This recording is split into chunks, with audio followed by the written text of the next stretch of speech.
Semiconductor है, उसमें हमने बैटरी लगाई। तो इसमें क्या थे, कुछ electron hole pair thermal energy कहीं से एटमॉस्फेयर से लेकर के इसके अंदर जनरेट हो रहे हैं। ठीक है, तो इनको हम क्या कहते हैं, इलेक्ट्रॉन्स और होल्स को thermally generated electron hole pair. Okay, अब जब बैटरी मैंने इसके अंदर लगाई तो इसके लगाने से क्या होगा, इसके लगाने से ये होगा कि यहाँ पे एक इलेक्ट्रिक फील्ड डेवलप हो जाएगी। उस इलेक्ट्रिक फील्ड का डायरेक्शन क्या होगा, उस इलेक्ट्रिक फील्ड का डायरेक्शन जो है वो ये होगा, पॉजिटिव से नेगेटिव की तरफ। ये मेरा पॉजिटिव टर्मिनल है, ये नेगेटिव टर्मिनल है। ठीक है, तो ये इलेक्ट्रिक फील्ड का डायरेक्शन हो गया।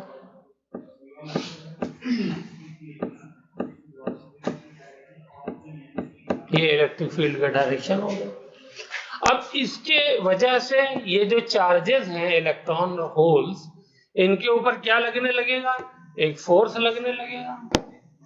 तो देखिए, इलेक्ट्रॉन के ऊपर फोर्स इलेक्ट्रिक फील्ड के नेगेटिव चार्ज है तो अपोजिट डायरेक्शन में लगेगा, तो इधर फोर्स लगेगा। और होल के ऊपर फोर्स किधर लगता है, होल के ऊपर सेम डायरेक्शन में लगता है। ठीक है, तो ये फोर्स हो गया होल के ऊपर, ये फोर्स हो गया इलेक्ट्रॉन के ऊपर। ठीक, इन दोनों की वजह से इसके अंदर करंट भी फ्लो करने लगेगा। तो करंट का डायरेक्शन क्या हो जाएगा, करंट का डायरेक्शन यहां पर इलेक्ट्रॉन की वजह से भी करंट का डायरेक्शन जो होगा वो यही होगा, आई ई ये होगा, और होल की वजह से भी आई एच, वो भी सेम डायरेक्शन में होगा। तो ये हमारा करंट इस तरीके से।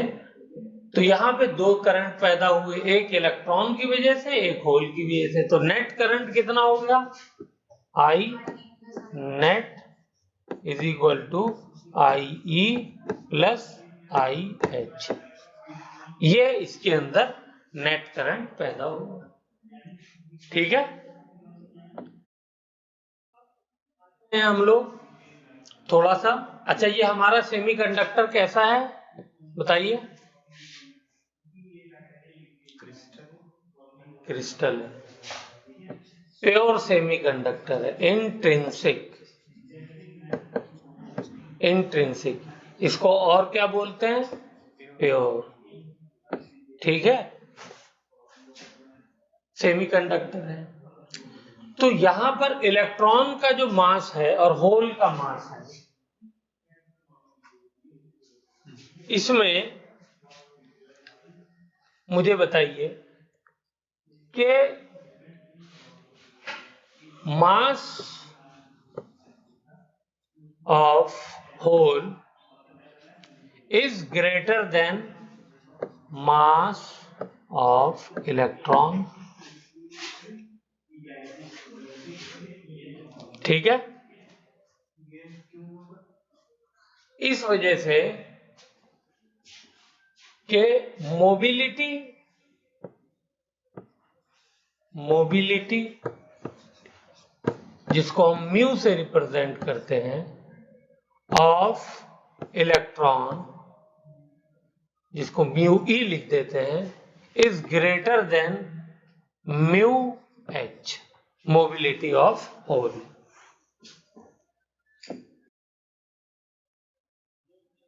आपको V D is equal to E tau upon M electric field.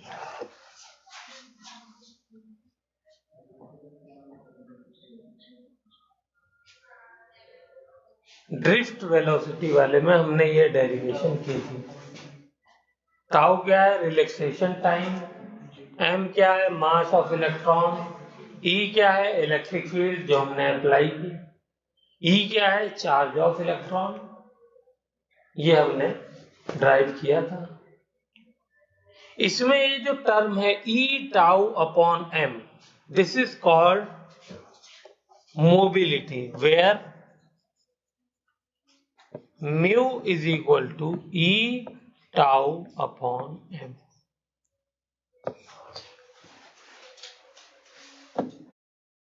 के इनवर्सली प्रोपोर्शनल है।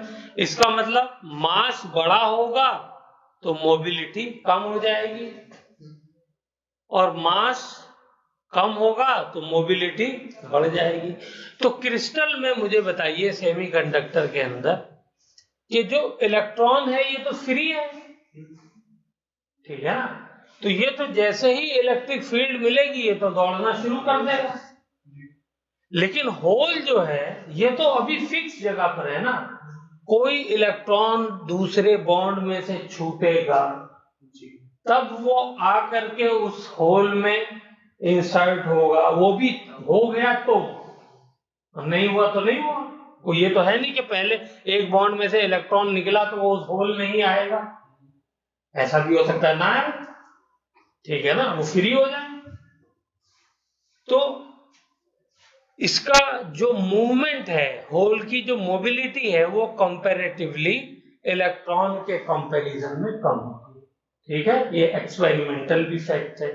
ओके, तो मोबिलिटी कम का मतलब क्या हो गया, इसका मतलब होल का मास ज्यादा हो गया क्योंकि इनवर्सली प्रोपोर्शनल है ना। तो इस रिलेशन से हम लोगों ने ये कंक्लूड किया क्योंकि mobility of hole is less than mobility of electron, therefore mass of hole is greater than mass of electron। क्यों? क्योंकि ये इनवर्सली प्रोपोर्शनल है। इसको लिखो, mobility is inversely proportional to mass. Clear? मुझे करंट की रिलेशन बताइए ड्रिफ्ट वेलोसिटी की टर्म्स में। I is equal to v ना, हम लोगों ने याद किया था, तो बस I is equal to v ना, V से Vd है, E से इलेक्ट्रॉन, N से number of electron per unit volume है, V ना, और A से एरिया। ये हो गया हमारा याद करने का तरीका। तो अब अगर मेरा आई नेट मुझे निकालना है तो जरा बताइए, I net will be equal to electron वाला करंट, तो इलेक्ट्रॉन वाले करंट के लिए क्या हो जाएगा, Vd drift velocity of electron, ठीक है, और charge of electron, number of N is number of electrons per unit volume and area is area, वो तो सेमीकंडक्टर का एरिया है, ठीक है। इसी तरीके से होल्स के लिए आ जाइए, तो होल के लिए drift velocity of hole, charge hole पे और इलेक्ट्रॉन पे सेम होगा क्योंकि इलेक्ट्रॉन होल से निकला है वहां बॉन्ड से, तो जितना वहां पे नेगेटिव चार्ज निकला उतना ही पॉजिटिव चार्ज वहां पे डेवलप हुआ, तो इसलिए उसके लिए हम ई ही लिख सकते हैं। नंबर ऑफ इलेक्ट्रॉन और नंबर ऑफ होल भी बराबर होंगे, इंट्रिंसिक के अंदर जितने इलेक्ट्रॉन बने उतने ही होल बने, तो इसलिए एन भी बराबर हो गया, और एरिया तो सेमीकंडक्टर का बराबर है ही, ठीक है। तो यहां से मैं आई नेट क्या लिख सकता हूं, यहां से मैं आई नेट को लिख सकता हूं, I net will be equal to E N A, ये बाहर ले लिया, अंदर क्या बच गया, वी डी, यानी drift velocity of electron plus drift velocity of hole, ये हो गया हमारा, ठीक है। अच्छा,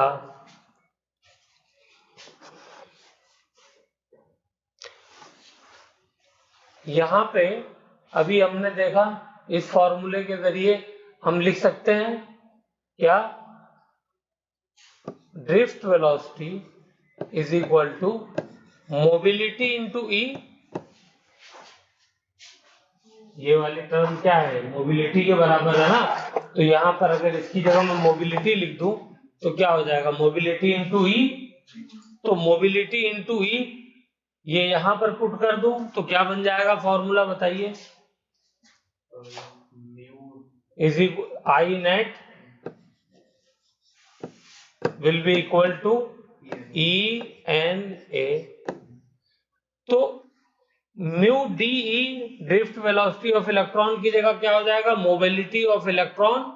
और इलेक्ट्रिक फील्ड में कोई चेंज आएगा, इलेक्ट्रिक फील्ड तो बाहर से बैटरी की वजह से आ रही है, वो तो दोनों के लिए सेम है। तो यहां पर क्या हो जाएगा, मोबिलिटी ऑफ इलेक्ट्रॉन प्लस इसी तरीके से मोबिलिटी ऑफ होल आ जाएगा, ठीक है, और इनटू ई। तो ये फॉर्मूले का ये भी एक रिलेशन हो गया।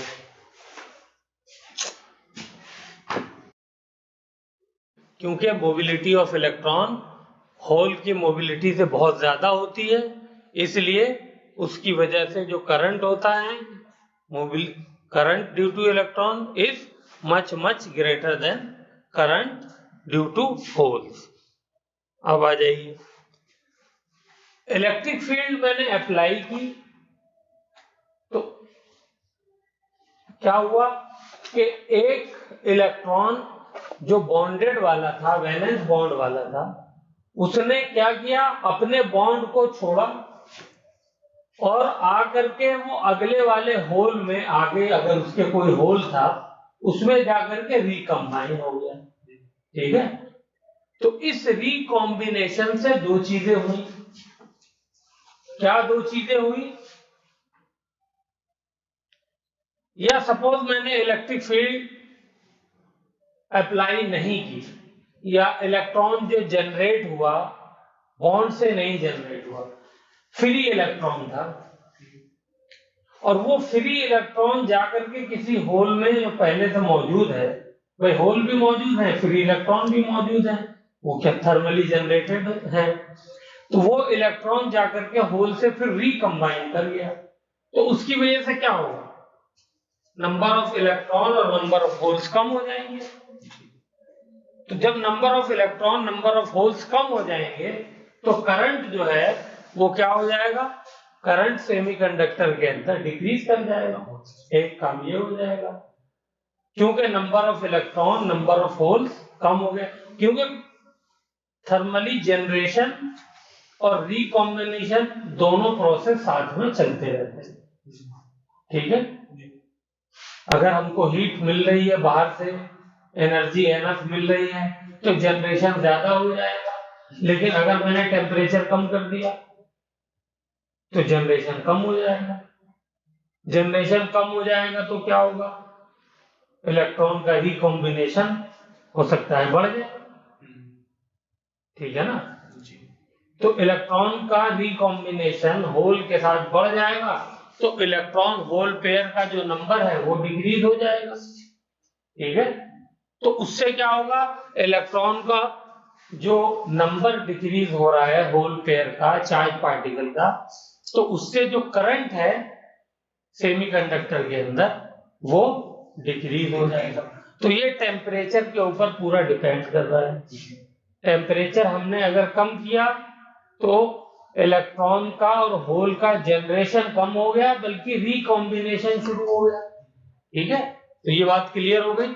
दूसरी चीज, उस बॉन्ड को ब्रेक करने में, इलेक्ट्रॉन को वहां से निकालने में हमको एनर्जी देनी पड़ी थी,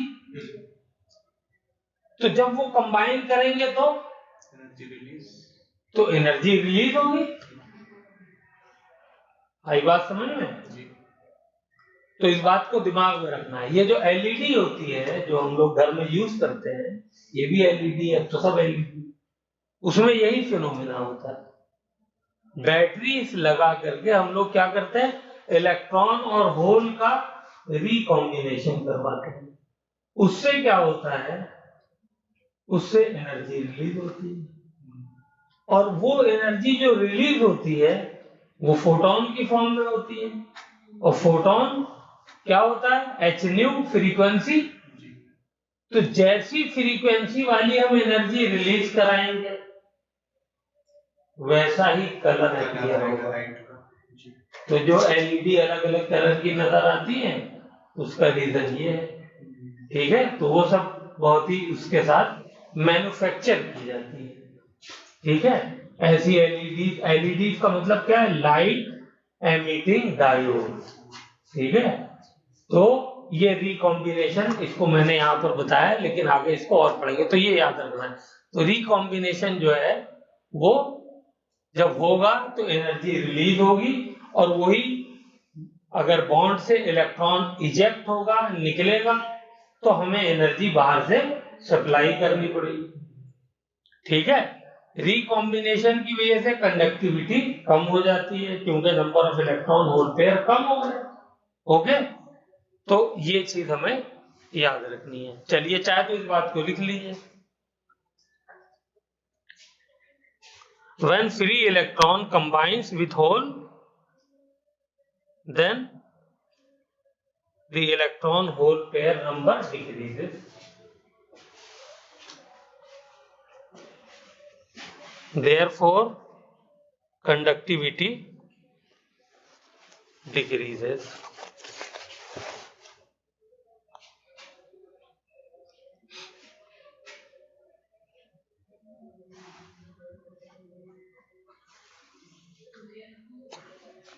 Therefore, conductivity of the semiconductor decreases. Semiconductor के ही बारे में सब पढ़ रहे हैं ना, और वो भी सेमीकंडक्टर में कौन सा सेमीकंडक्टर, प्योर इंट्रिंसिक। अभी हमने डोपिंग की नहीं है। चलिए, तो एक टेबल बनाते हैं, थोड़ा सा टेम्परेचर इंक्रीज करने से डिक्रीज करने से क्या क्या इफेक्ट आता है वो देखते हैं सबसे पहले। तो उसके लिए नए पेज पे चलते हैं, इस पेज को बाद में यूज कर लेंगे। तो इसके लिए टेबल बनाइए जिसमें 4 कॉलम बनाने हैं, ठीक है।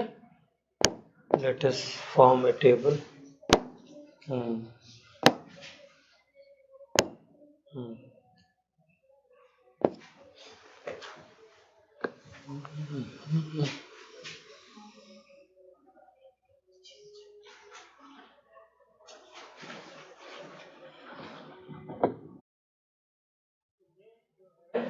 टेम्परेचर इंक्रीज करने पे, टेम्परेचर इंक्रीज करने पे,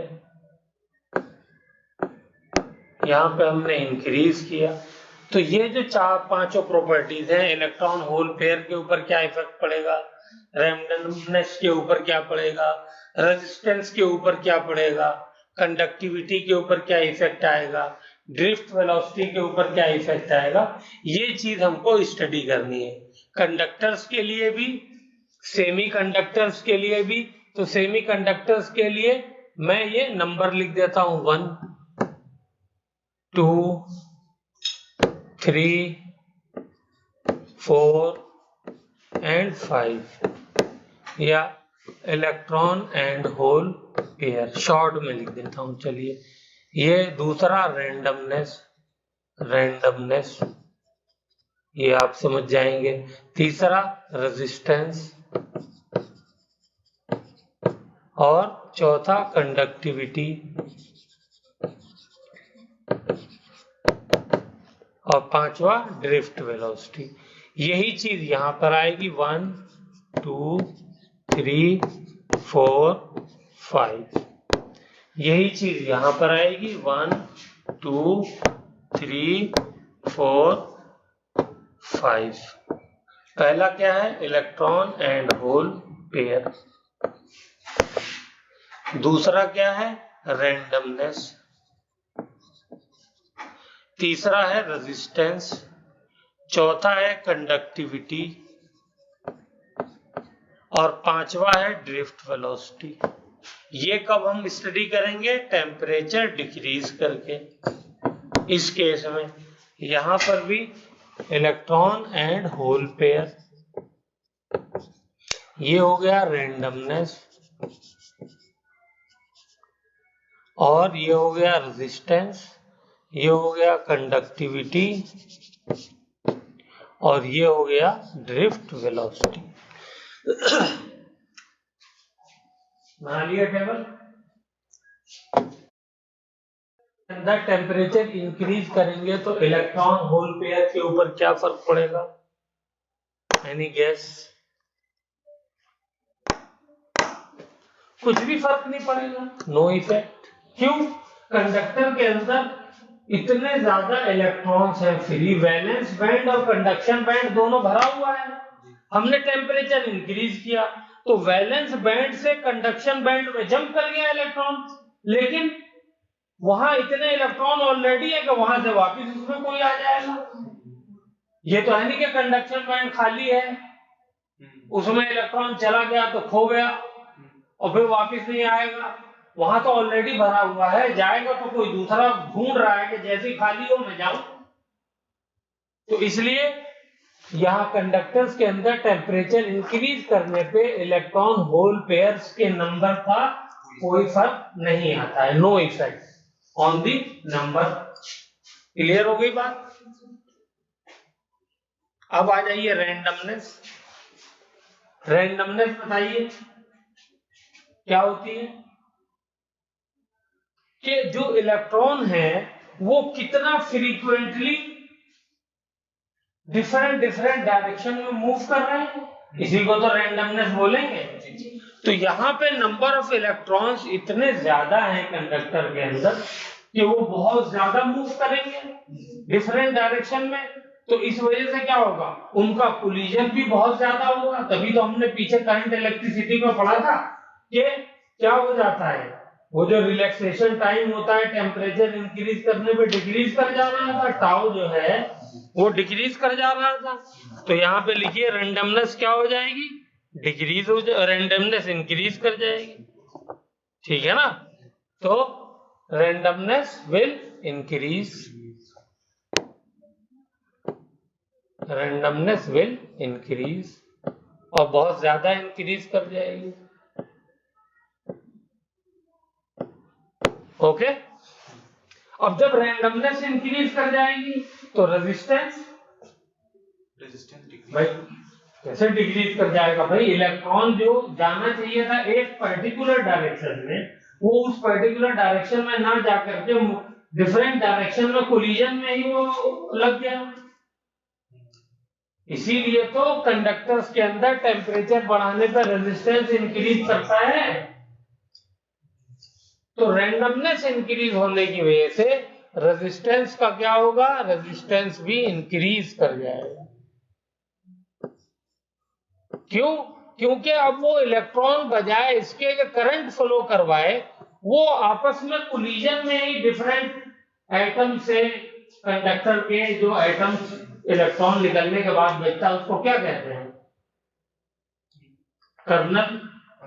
कर्नल से कोलाइड इतना ज्यादा करने लगता है वो। अभी हम कंडक्टर की बात कर रहे हैं ना, तो कंडक्टर में कर्नल्स होते हैं, उनसे वो इतना ज्यादा कोलिजन करने लगता है कि वो यानी वो ही नहीं कर पाता है, मूव ही नहीं कर पाता है आगे ज्यादा। इसीलिए टेम्परेचर इंक्रीज करने पे रेजिस्टेंस इंक्रीज होता है, और जब रेजिस्टेंस इंक्रीज करेगा तो कंडक्टिविटी क्या होगी? तो ऑटोमेटिकली डिक्रीज हो जाएगी। ठीक है? और ड्रिफ्ट वेलोसिटी क्या होगी? ड्रिफ्ट वेलोसिटी जाहिर सी बात है ये भी डिक्रीज हो जाएगी। भाई ड्रिफ्ट वेलोसिटी अगर ज्यादा होती तो फिर तो करंट अच्छा फ्लो करता ना, बस। तो ये हो गया। और ड्रिफ्ट वेलोसिटी का फॉर्मूला भी याद है क्या था? अभी बताया था मैंने, v d is equal to E tau upon m e, electric field के टर्म में। तो यहां पे देखो टेम्परेचर इंक्रीज करने पे, क्योंकि रैंडमनेस इंक्रीज कर गई, कोलिजन ज्यादा होने लगा, तो एक कोलिजन से दूसरे कोलिजन के बीच का जो टाइम होता है उसी को तो टाउ कहते हैं, रिलैक्सेशन टाइम। वो कम हो गया तो ड्रिफ्ट वेलोसिटी कम हो गई। टाउ कम हुआ तो ड्रिफ्ट वेलोसिटी कम हो गई, क्योंकि ये डायरेक्टली प्रोपोर्शनल है। ठीक है ना। यहां से हम ये कह सकते हैं कि Vd जो है ये डायरेक्टली प्रोपोर्शनल है टाउ के। टाउ डिक्रीज कर रहा है क्योंकि रैंडमनेस बढ़ी है, इसलिए ड्रिफ्ट वेलोसिटी कम हुआ। आया समझ में? अब आ जाओ सेमीकंडक्टर में। सेमीकंडक्टर में जब मैंने टेम्परेचर इंक्रीज किया तो क्या हुआ? इलेक्ट्रॉन होल पेयर, यहां तो ना के बराबर होते हैं इलेक्ट्रॉन होल पेयर भाई, थोड़े से ही तो पूरा वैलेंस बैंड फिल होता है। कंडक्शन बैंड में इलेक्ट्रॉन ना के बराबर होते हैं, ठीक है ना। और थोड़ा सा मैंने हीट दी तो कुछ वैलेंस बैंड से इलेक्ट्रॉन जंप करके कंडक्शन बैंड में आते हैं। मैंने और हीट दी तो इलेक्ट्रॉन होल पेयर और बन जाएंगे, कुछ और आ जाएंगे, और टेम्परेचर बढ़ाऊंगा तो कुछ और आ जाएंगे। तो यहाँ पर इंपॉर्टेंस है इलेक्ट्रॉन होल पेयर की, क्योंकि यहाँ तो कंडक्शन बैंड खाली है ना, तो यहाँ पे तो जितने आ जाए उतना अच्छा रहेगा कंडक्टिविटी के लिए। तो यहाँ पे ये कंसीडरेबल चीज है, तो इसलिए इलेक्ट्रॉन होल पेयर नंबर का क्या हो जाएगा, यहाँ पे ये इंक्रीज कर जाएगा। ठीक है। अब आ जाओ रैंडमनेस। अब वैसे तो दिमाग ये कहता है कि इलेक्ट्रॉन होल पेयर हैं, उनको एनर्जी मिली है इलेक्ट्रॉन्स को, तो रैंडमनेस बढ़ेगी। लेकिन ये भी एक यानी प्रोस्पेक्टिव में है, एक रिस्पेक्ट में है कि number of electron hole pair ही इतने कम हैं कि उनमें क्या रैंडमनेस, टकराएंगे किससे? कंडक्शन बैंड खाली है, अरबों खरबों उसमें अंदर इलेक्ट्रॉन की गुंजाइश है, आए हैं कुछ हजार, तो उसमें क्या रैंडमनेस और क्या हुआ, समझिए। तो यहाँ पे रैंडमनेस का कोई रोल खास नहीं होता है, ठीक है ना। समझ में आई बात? रैंडमनेस का क्यों नहीं रोल होता? इसलिए कि नंबर ऑफ इलेक्ट्रॉन ही बहुत कम है, बड़ी मुश्किल से जनरेट हुए हैं, ठीक है ना।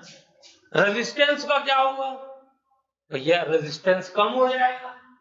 क्यों? क्योंकि इलेक्ट्रॉन का नंबर बढ़ा है कुछ, तो उसकी वजह से करंट बढ़ेगा, करंट बढ़ेगा तो रेजिस्टेंस कम हो जाएगा। तो इसीलिए हमने पढ़ा था कि सेमीकंडक्टर्स में रेजिस्टेंस क्या होता है, डिक्रीज कर जाता है, और कंडक्टिविटी क्या हो जाएगी, जाहिर सी बात है वो इंक्रीज कर जाएगी, ठीक है।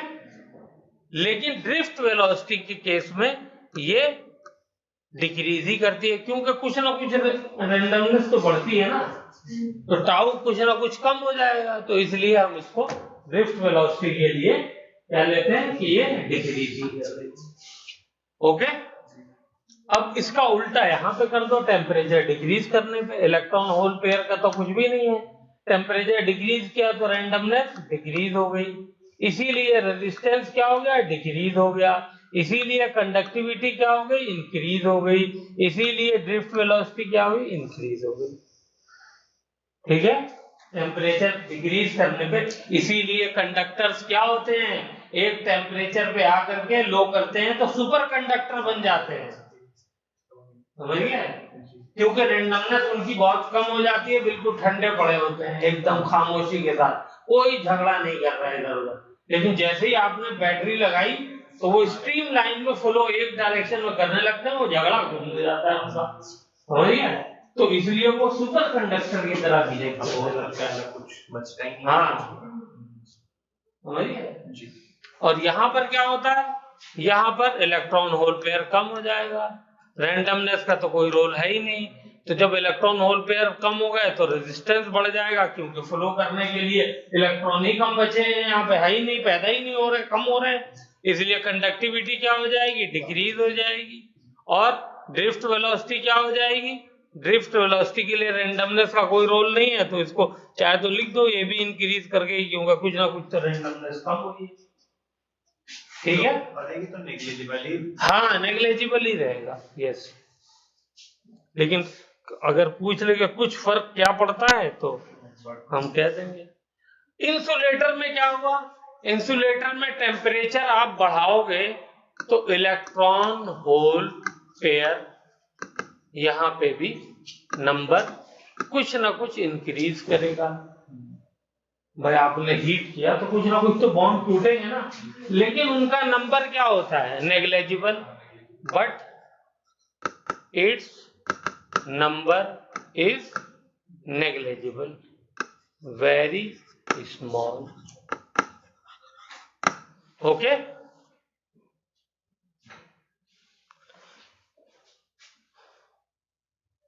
ठीक है। और जो हमारा अल्फा था, अल्फा की टर्म्स में अगर हम कहें कंडक्टर के लिए अल्फा की वैल्यू क्या थी, कौन सा कोएफिशिएंट था अल्फा, करंट वाले चैप्टर में पढ़ा था, इसका अल्फा और इसका अल्फा, कंडक्टर, सेमीकंडक्टर, इंसुलेटर। चलिए ये होमवर्क में लिखिए, ये हम नहीं बताएंगे।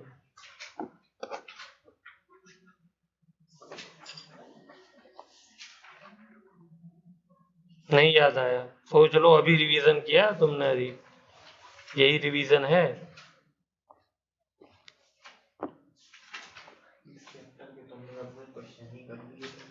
तो टेम्परेचर कोएफिशिएंट ऑफ रेजिस्टेंस,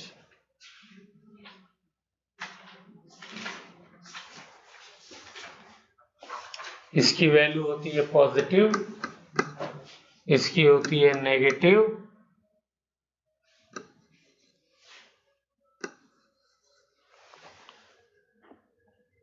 और इंसुलेटर की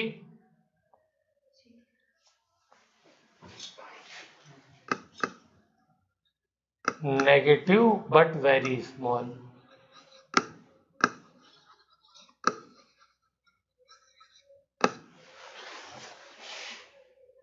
क्योंकि कुछ ना कुछ इलेक्ट्रॉन होल पेयर जनरेट हुए हैं, इसलिए ये भी नेगेटिव है, ये तो ज्यादा नेगेटिव होती है, ये कम नेगेटिव होती है।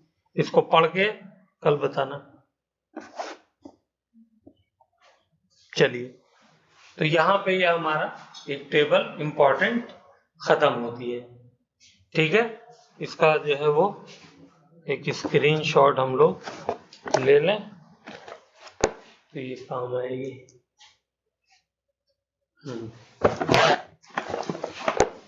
अब चलते हैं पिछले पेज पे। अब ये जो हमारा सेमीकंडक्टर है, अभी तक तो हमने क्या पढ़ा, इंट्रिंसिक। अब हम लोग चल रहे हैं एक्सट्रिंसिक सेमीकंडक्टर्स के बारे में, थोड़ा सा उसके बारे में पढ़ेंगे। सेमीकंडक्टर्स के बारे में देखते हैं। एक्सट्रिंसिक सेमीकंडक्टर को हम लोग और क्या कहते हैं, इम्प्योर, प्योर, ठीक। और क्या कहते हैं, डोप्ड, ठीक है। ये दो टाइप के होते हैं, कितने, दो टाइप के। पहला एन टाइप,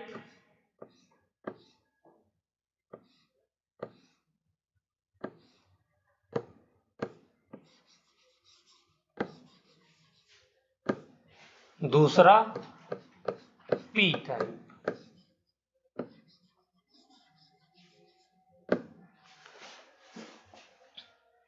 ओके, चलिए, तो पहले को हम लोग डिस्कस करते हैं, एन टाइप को।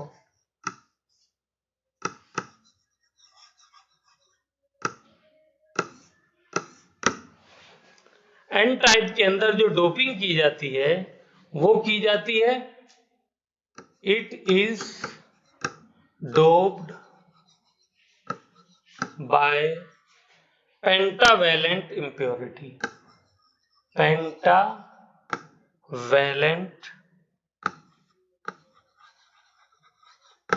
इम्प्योरिटी। एग्जाम्पल के तौर पे फॉस्फोरस, आर्सेनिक, एंटीमनी, ये सब क्या है, पेंटावेलेंट। पेंटावेलेंट मतलब जिनके वैलेंस शेल में 5 इलेक्ट्रॉन, ठीक है। ये पेंटावेलेंट कहलाते हैं। इनके एटम्स को इन पेंटावेलेंट से हम क्या करते हैं, उस क्रिस्टल के अंदर जो प्योर है उसके अंदर इनकी डोपिंग करा देते हैं, इनको इंट्रोड्यूस करा देते हैं, ठीक है। तो इससे कौन सा टाइप का क्रिस्टल बन जाता है, एन टाइप का क्रिस्टल बन जाता है, ओके।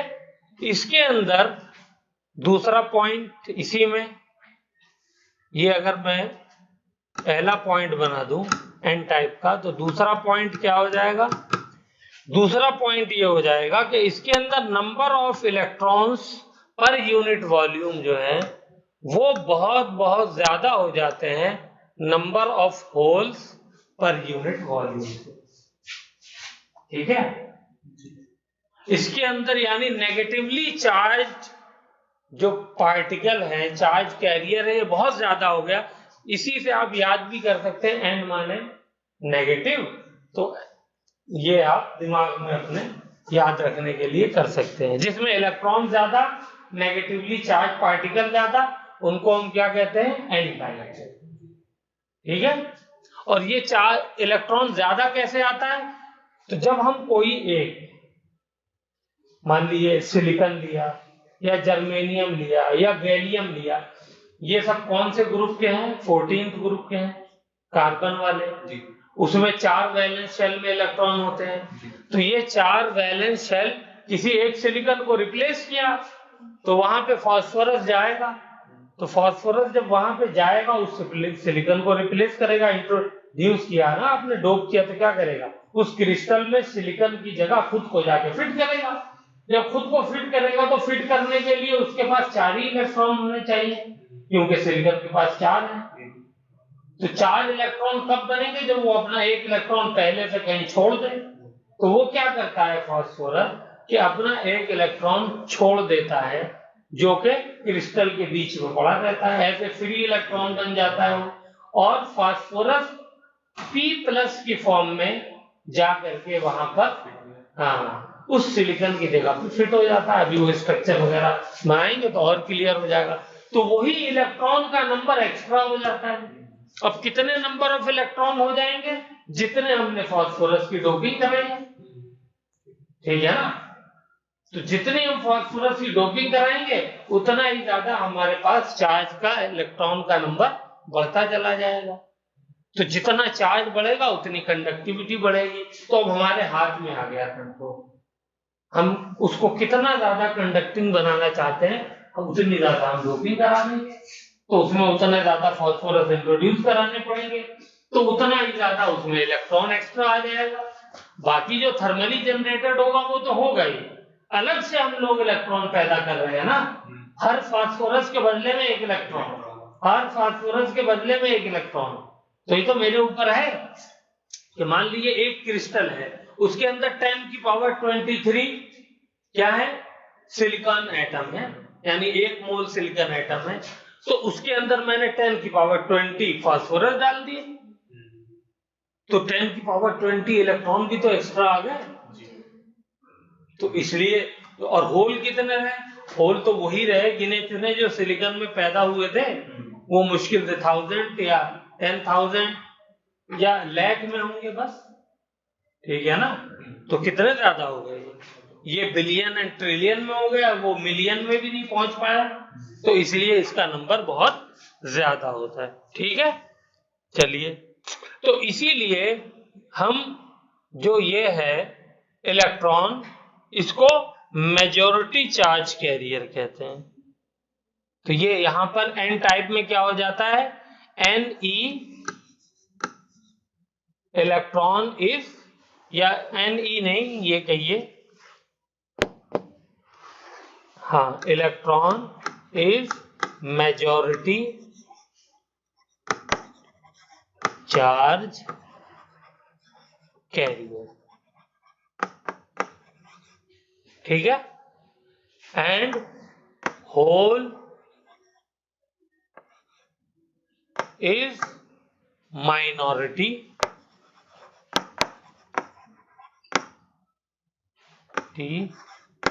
Charge carrier.